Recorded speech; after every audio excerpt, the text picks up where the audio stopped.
Hi viewers, అందరికీ నమస్కారం. 2026 ఫిబ్రవరి 15 తేదీన మహాశివరాత్రి వస్తుంది.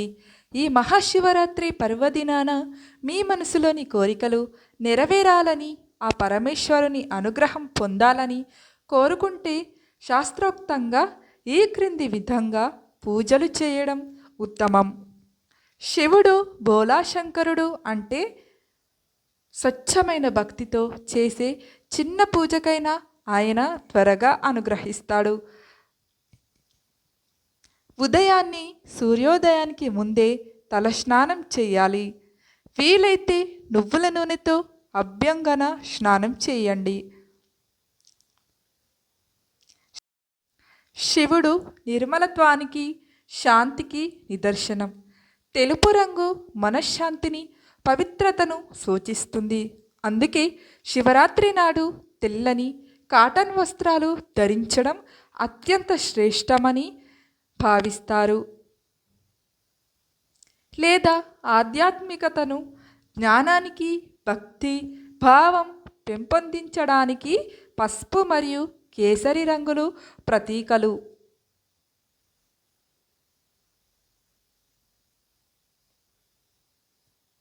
పూజ ప్రారంభించే ముందు సంకల్పం చెప్పుకోవడం చాలా ముఖ్యం. చేతిలో అక్షింతలు, నీళ్లు పెట్టుకొని మీ పేరు, మీ గోత్రం చెప్పుకొని మీ మనసులోని కోరికను, అంటే ఉదాహరణకు ఆరోగ్యం, ఉద్యోగం లేదా వివాహం శివయ్యకు విన్నవించుకొని ఈ కోరిక నెరవేరాలని నేను ఈ పూజ చేస్తున్నాను అని మనస్ఫూర్తిగా శివయ్యను మనసులో కోరుకుంటూ అనుకోవాలి. శివుడు అభిషేక ప్రియుడు కాబట్టి మీరు కోరికను బట్టి మీ క్రింది వాటితో అభిషేకం చేయడం విశేష ఫలితాన్ని ఇస్తుంది. పాలు సౌభాగ్యం, సంతానం కోసం పెరుగు, ఆరోగ్యం, బలమైన మనస్సు కోసం తేనె, సంపద, మధురమైన మాట తీరు కోసం నెయ్యి, ఆర్థిక ఇబ్బందులు తొలగిపోవడానికి చెరుకు రసం, శత్రు బాధలు పోవడానికి విజయం కోసం అలాగే ఏకబిల్వ శివార్పణం అంటారు. 3 ఆకులు ఉన్న మారేడు దళాన్ని శివలింగంపై ఉంచి పూజించడం వలన జన్మజన్మల పాపాలు తొలగిపోతాయని నమ్మకం. ప్రతి మారేడు దళాన్ని సమర్పించేటప్పుడు ఓం నమఃశివాయ లేదా ఓం నమఃశివాయ కామితార్థ ప్రదాయినే నమః అని జపించండి. దీని అర్థం కోరికలు తీర్చే శివుడికి నమస్కారం అని. పూజ సమయంలో నుదుట విభూతి ధరించండి. శివుని స్వరూపమైన రుద్రాక్షమాలను ధరించడం లేదా రుద్రాక్షతో జపం చేయడం వలన మీ సంకల్పం బలం పెరుగుతుంది. ఫ్రెండ్స్, మా వీడియోని మీరు స్కిప్ చేయకుండా చూసినట్లయితే మంచి అర్థమవుతుంది. శివరాత్రి రోజున తామసిక ఆహారం, మాంసాహారం, మద్యం, ఉల్లి, వెల్లుల్లి వంటి వాటికి దూరంగా ఉండాలి. ప్రవర్తన కోపం, ద్వేషం, అసూయ వంటి వికారాకులకు లోను కాకుండా మనస్సును ప్రశాంతంగా ఉంచుకోవాలి. అబద్ధాలు ఆడకూడదు. మౌనం వీలైనంత వరకు తక్కువగా మాట్లాడాలి. దీనివల్ల శక్తి ఆదా అవుతుంది, మనసు ప్రశాంతంగా ఉంటుంది. నామస్మరణ పనుల మధ్యలో కూడా మనస్సులో ఓం నమఃశివాయ అని జపిస్తూ ఉండాలి. ఫ్రెండ్స్, ఈ వీడియోని మొత్తం చూసినట్లయితే శివుని అనుగ్రహం మీకు తప్పకుండా ఉంటుంది. శివరాత్రి రోజున జాగరణ ఉండేవారు పగలు నిద్రపోకూడదు.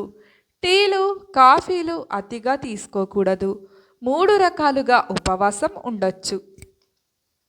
నిరాహార ఉపవాసం, రోజంతా ఆహారం, నీరు ఏది తీసుకోకుండా ఉండటం, ఇది కఠినమైనది. జలహార ఉపవాసం అంటే కేవలం మంచి నీరు లేదా కొబ్బరి నీళ్ళు మాత్రమే తీసుకుంటూ ఉండటం. ఫలాహార ఉపవాసం అంటే పాలు, పండ్లు, చిలగ చిలగడదుంప లేదా సగ్గుబియ్యం, కిచిడి వంటి అల్పాహారం తీసుకుంటూ ఉండటం.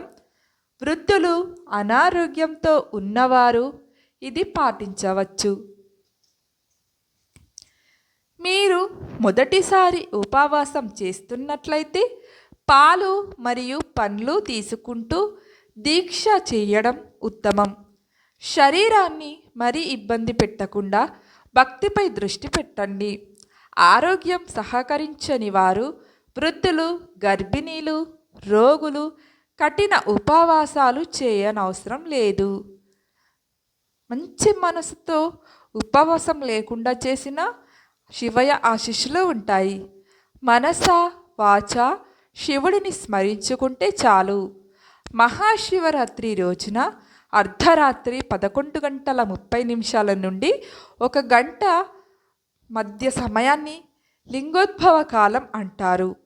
ఈ సమయంలో శివుడు లింగం రూపంలో ఆవిర్భవించాడు.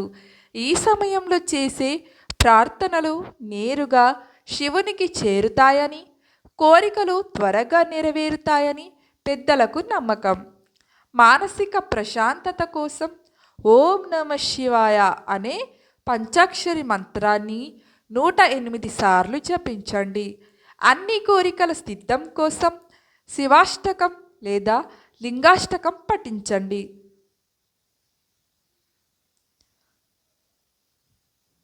శివుడికి ఆడంబరాలు అక్కర్లేదు, నమ్మకం ముఖ్యం.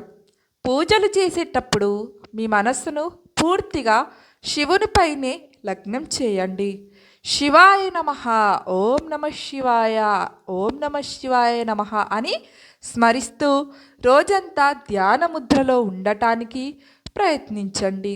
దీక్ష విరమణ, పారణ, శివరాత్రి మరుసటి రోజు అమావాస్య గడియలు ఉండగానే లేదా సూర్యోదయం తరువాత స్నానం చేసి శివునికి దర్శనం చేసుకోవాలి. ఆ తరువాతే ఆహారం తీసుకోవాలి. ఉపవాసం వదిలేటప్పుడు ఒక్కసారిగా భారీ భోజనం చేయకండి. మొదట నీరు లేదా పండ్లతో మొదలుపెట్టి ఆపై తేలికపాటి ఆహారం తీసుకోండి.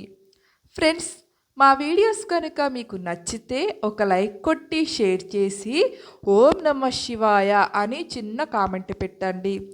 అలాగే మరిన్ని మంచి వీడియోస్ కోసం మా ఛానల్ని సబ్స్క్రైబ్ చేసుకోవడం మాత్రం అస్సలు మర్చిపోకండి. ధన్యవాదములు. ఓం నమః శివాయ, ఓం నమః శివాయ. ఫ్రెండ్స్, మా వీడియోను చూసి ఇది ఎలా ఉందో కామెంట్ రూపంలో కామెంట్ చేయండి, షేర్ చేయండి, సబ్స్క్రైబ్ చేసుకోండి ప్లీజ్.